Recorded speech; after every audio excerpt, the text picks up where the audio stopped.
ஹாய்ங்க எல்லாத்துக்கும் வணக்கம். இன்றைக்கி டே 3யோட டயட் சார்ட் பார்க்கலாமா? மார்னிங் ட்ரிங்க் நம்ம தூங்கி எந்திரிச்சது ஃபஸ்ட்டு ட்ரிங்க்கே பார்த்தீங்கன்னா, நம்ம நைட்டே ஊற வச்ச சீரகம், சோம்பு, வெந்தயம் 2 டேபிள் ஸ்பூன் ஊற வச்ச தண்ணியை கொதிக்க வச்சு 1 டம்ளர் ஃபுல்லாக எடுத்துக்கோங்க. நல்லா சூடாக எடுத்துக்கோங்க. மெட்டபாலிசத்தை அதிகப்படுத்துங்க. நல்லா எனர்ஜெட்டிக்காகவும் வச்சுக்குவோம்.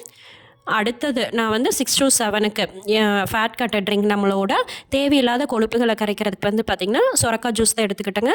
ஒரு கால் சொரக்காய் மட்டும் எடுத்து தோல் சீவிட்டு குட்டி குட்டியாக கட் பண்ணி போட்டு ஒரு 10 சீரகம் மட்டும் சேர்த்துக்கோங்க. அதிகமாக சேர்த்திங்கன்னா ரொம்ப கச்சல் வரும். 1/4 டம்ளர் தண்ணி விட்டு நல்லா நைஸாக அரைச்சி எடுத்துக்கோங்க. இந்த சொரக்காய் ஜூஸ் வந்து பார்த்திங்கன்னா நார்ச்சத்து இரும்பு சத்து அதிகமாக இருக்குங்க. அதனால் நம்மளுக்கு வந்துட்டு நல்ல பித்தத்தை குறைச்சி வெயிட் லாஸ்க்கு நல்லா யூஸ் ஆகுங்க. லெமன் பிழிஞ்சு விட்டு லைட்டாக உப்பு வேணால் டேஸ்ட்டுக்கு சேர்த்து குடிச்சுக்கோங்க. சுரக்காயை வந்து நம்ம ரெகுலராக கூட எடுத்துக்கலாங்க. நல்ல வெயிட் லாஸ்க்கு பெனிஃபிட் தரும். அடுத்து மார்னிங் பிரேக்ஃபாஸ்ட் என்னென்னு பார்த்தீங்கன்னா, நான் 8:30க்குலாம் எடுத்துட்டேன். கோதுமை ரவை உப்புமா கிச்சடி மாதிரி நட்ஸுங்க, முளைக்கட்டின பாசிப்பயிறு, கொய்யாப்பழம், ஒரு முட்டைங்க. கிச்சடிக்கு வந்து நான் 2 டேபிள் ஸ்பூன் நல்லெண்ணெய் விட்டுக்கிட்டேங்க. கடுகு, உளுந்தம் பருப்பு, கடலைப்பருப்பு சேர்த்துக்கிட்டேன். காரத்துக்கு 4 பச்சை மிளகாய், கறிவேப்பிலை சேர்த்துக்கிட்டேங்க. 1 கப் அளவு வெங்காயம், சின்ன வெங்காயம், ஒரு தக்காளி சேர்த்துட்டு தக்காளி வணங்குறதுக்கு தேவையான உப்பு சேர்த்துட்டு நம்ம ஆயில் கம்மியாக தானே விட்டுருக்கோம். அதனால் தக்காளி வணங்குற கொஞ்சம் தண்ணி தெளித்து விட்டு மூடி வச்சிங்கன்னா நல்லா தக்காளி வெந்து வந்துடுங்க. நான் இன்னைக்கு காய்கறிகள் என்னென்ன சேர்த்துனேன்னு பார்த்தீங்கன்னா, கேரட்டு, பீன்ஸு, உருளைக்கிழங்கு வந்து தோலோடு சேர்த்திக்கோங்க. நம்ம ஹேர் க்ரோத்துக்கு நல்லா இருக்குங்க. பச்சை பட்டாணி. நான் இன்னைக்கு மொத்தமாக 3 டம்ளர் தண்ணி விட்டு கொதிக்க வச்சுக்கிறேங்க. 1 டம்ளர் ரவைக்கு 3 டம்ளர் தண்ணி விட்டுருக்குறேங்க. காய்கறிகள் வேகிறதுக்கு எல்லாத்துக்கும் சேர்த்து 3 டம்ளர் தண்ணி விட்டுக்கிட்டுங்க. இஞ்சி போட மறந்துட்டேன். அதனால் லாஸ்ட்டாக இஞ்சி திருவி போட்டு தேவையான உப்பு சேர்த்தி 3 டம்ளர் தண்ணியும் நல்லா கொதிக்கிறதுக்கு விட்டுட்டேங்க. காய்கறிகளும் வெந்துக்கும். தண்ணியும் கொதிச்சதுக்கப்புறம் நான் மைல் மார்க் சாம்பார் ரவை தான் எடுத்துருக்கேங்க. 1 டம்ளர் ரவைங்க. 1 டம்ளர் ரவை எடுத்திங்கன்னா தாராளமாக 5 பேர் சாப்பிட்லாங்க. அளவுகள் மட்டும் நீங்கள் கரெக்டாக வச்சு சாப்பிட்டுக்கோங்க. வேஸ்ட் பண்ண வேண்டாம். 1 டம்ளர் ரவை எடுத்திங்கன்னா 5 பேர்த்துக்கு வருங்க. 3 டம்ளர் தண்ணி காய்கறிகள்லாம் வேகிறதுக்கு விட்டுருங்க. நல்லா நம்மளுக்கு மீடியம் ஃப்ளேமில் வச்சு 5 நிமிஷம் இருந்தாலே இந்த மாதிரி பொழு பொழுன்னு வந்துடுங்க. அதுக்கப்புறம் மல்லித்தலை போட்டு இறக்குனிங்கன்னா சூப்பரான ஒரு கிச்சடி ரெடிங்க. நல்லா பொழு பொழுனே இருக்குங்க. எண்ணெயும் கம்மியாக தான் விட்டுருக்கோம். இந்த மாதிரி ட்ரை பண்ணி பாருங்கள். அதுக்கப்புறம் நான் வந்து நைட்டு நட்ஸு ஊற வச்சதை எடுத்துக்கிட்டேங்க. பாதாம் தோல் எடுத்துக்கணும். அதுக்கப்புறம் கருப்பு திராட்சை, அதுக்கப்புறம் அத்திப்பழம், நீங்கள் வால்நட்ஸ் கூட எடுத்துக்கலாம். நான் இன்றைக்கி வந்து முளைக்கட்டின பாசிப்பயிறு கூட கொய்யாப்பழம் எடுத்துக்கிட்டேங்க. ஒரு முட்டை வேக வச்சு வெள்ளைக்கரை எடுத்துக்கிட்டேன். கொஞ்சம் பெப்பர் தூளும் சேர்த்து எடுத்துக்கலாங்க டேஸ்ட்டுக்காக. இது வந்து ஒரு ஹெல்த்தியான பிரேக்ஃபாஸ்ட்டுங்க. நல்லா ப்ரோட்டீன் ரிச்சுங்க. அடுத்தது வந்து பார்த்திங்கன்னா, நான் மிட் மார்னிங் ஸ்நாக்ஸுக்கு வந்துட்டு நான் இன்றைக்கி வாட்டர்மெலன் ஜூஸ் தான் எடுத்திருக்கேங்க. அதுக்கப்புறம் ஒரு கார்ன் வந்துட்டு நான் இட்லி பாத்திரத்தில் வேக வச்சு தான் எடுத்துக்கிட்டேங்க. இந்த மாதிரி இட்லி பாத்திரத்தில் அடியில் தண்ணி கொதிச்சதுக்கப்புறம் நீங்கள் கார்னை வந்து மேலே வச்சிங்கன்னா 5 நிமிஷத்தில் நல்லா வெந்து வந்துடுங்க. தண்ணிக்குள்ளே போட்டு வேக வைக்க வேண்டாம். இந்த மாதிரி இட்லி பாத்திரத்தில் ஸ்டீம் பண்ணி எடுத்துக்கோங்க. வாட்டர்மெலன் ஜூஸ்க்கு வந்து நான் கொஞ்சமாக புதினா மட்டும் சேர்த்து அடித்து எடுத்துக்கிட்டேங்க. உங்களுக்கு ஐஸ் க்யூப்ஸ் வேணுன்னா 1 மட்டும் ஆட் பண்ணிக்கோங்க. அதிகமாக ஐஸ் க்யூப்ஸ் சேர்க்க வேண்டாம். சேர்த்திங்கன்னா கைகால் வலிக்கும். இந்த மாதிரி என்னோடய மிட் மார்னிங் ஸ்நாக்ஸ் 1 டம்ளர் ஜூஸும் ஒரு கார்ன் மட்டும் எடுத்துக்கிட்டேங்க. அடுத்த லஞ்ச் இன்றைக்கி என்னென்னு பார்த்தீங்கன்னா, கேரளா ரைஸில் காளான் பிரியாணிங்க. அதுக்கப்புறம் தயிர் பச்சடி, பன்னீர் ஒரு 5 எடுத்துக்கிட்டேங்க. நார்மலாக நம்ம வெயிட் லாஸில் இருக்கும்போது இந்த மாதிரி ஒயிட் ரைஸ் எல்லாம் அவாய்ட் பண்ணிவிட்டு இந்த மாதிரி கலராக இருக்கிற ரைஸ் எல்லாம் எடுத்துக்கலாங்க. மாப்பிள சம்பா, கவுனி அரிசி, இந்த கேரளா அரிசி, மூங்கில் அரிசி, இந்த மாதிரியெல்லாம் கூட எடுத்துகிட்டு நம்ம நார்மலாக அதில் பிரியாணியெல்லாம் செஞ்சுக்கலாங்க. நான் வந்து இன்றைக்கி கேரளா ரைஸ், ஏதாவது சிவப்பரிசின்னு இதை சொல்லுவாங்களேங்க, அது வந்து 2 டம்ளர் எடுத்திருக்கேன். 2 டம்ளரை வந்துட்டு நல்லா ட்ரை ரோஸ்ட் பண்ணிக்கிட்டேங்க. ஒரு மீடியம் ஃப்ளேமில் வச்சு 5 நிமிஷம் நீங்கள் வறுக்கும் போதே லைட்டாக பொரியறக்கு ஸ்டார்ட் ஆகும். பொரிய விட்டுறாதீங்க முழுசாக. பொரியறக்கு ஸ்டார்ட் ஆகும்போதே ஆஃப் பண்ணி ஆற வச்சு அதுக்கப்புறம் நம்ம வாஷ் பண்ணி நார்மலாக எப்பவும் போலயே பிரியாணி செஞ்சுக்கலாங்க. நம்ம இந்த மாதிரி வறுக்கும் போது சீக்கிரமாக வெந்து வந்துடும். நல்லா வறுக்கும் போது அது நல்ல மனம் வருங்க. சாதமும் ரொம்ப டேஸ்ட்டாக இருக்கும். நான் வந்துட்டு இந்த மாதிரி டம்ளரில் 2 டம்ளர் ரைஸ் எடுத்தேனாங்க. 2 டம்ளருக்கு 4 டம்ளர் தண்ணி விட்டுக்கோங்க.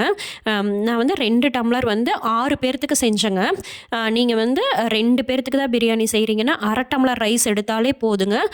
அதனால் கரெக்டாக நீங்கள் அளவுகள் மட்டும் பார்த்து செஞ்சுக்கோங்க. நான் இது 6 பேர்த்துங்கிறனால தான் 2 டம்ளர் எடுத்தேன். 2 டம்ளர் எடுத்துகிட்டு 4 டம்ளர் தண்ணி விட்டு காளான்லாம் சுத்தம் பண்ணுற வரைக்கும் தான் 10 நிமிஷம் தான் ஊறிச்சுங்க. அதுக்கப்புறம் நான் எப்பவும் போல் நார்மலாக பிரியாணிக்கு வந்துட்டு நல்லெண்ணெய் தான் விட்டுக்கிட்டேங்க. வெயிட் லாஸில் ஃபஸ்ட் ஆப்ஷன் எப்போவுமே நல்லெண்ணெய் எடுத்துக்கோங்க. அதுக்கப்புறம் தான் தேங்காய் எண்ணெய், கடலெண்ணெய்ங்க. நல்லெண்ணெய் வந்து நல்லாவே நம்மளுக்கு வெயிட் லாஸ்க்கு யூஸ் ஆகும். 1 டேபிள் ஸ்பூன் மட்டும் விட்டுட்டு நார்மலாக பிரியாணி ஸ்பைசஸ், அதுக்கப்புறம் பெரிய வெங்காயம், நார்மலாக பச்சை மிளகாய், தக்காளி எல்லாம் சேர்த்துக்கிட்டேங்க. அரைக்கிறதுக்கு வந்து 1 கப் சின்ன வெங்காயம், பூண்டு, இஞ்சி, பட்டை, சோம்பு, புதினா, கொத்தமல்லி தழை இதெல்லாம் சேர்த்தி நான் அரைச்சி எடுத்துக்கிட்டேங்க. நல்லா தக்காளியும் வெங்காயம் கொலைய வணங்கினதுக்கப்புறம் இந்த இஞ்சி பூண்டு பேஸ்ட்டு சேர்த்திக்கோங்க.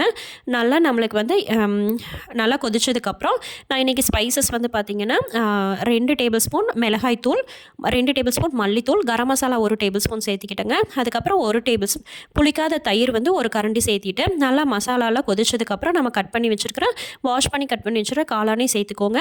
இந்த மாதிரி ரைஸுக்கெல்லாம் வந்துட்டு நீங்கள் மசாலாவும் சரி மித்தோடு இஞ்சி பூண்டு பேஸ்ட் எல்லாமே கொஞ்சம் தூக்கலாக போட்டுக்கோங்க.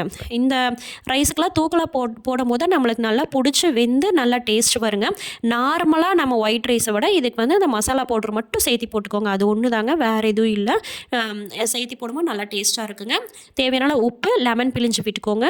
லாஸ்ட்டாக வந்து மல்லித்தலை தூவிட்டு 5 விசில் விட்டு எடுத்துக்கலாங்க. 5 விசில் விட்டு எடுக்கும்போது நம்மளுக்கு பர்ஃபெக்டாக வெந்து வந்துடும். டேஸ்ட்டும் ரொம்ப நல்லாயிருக்குங்க.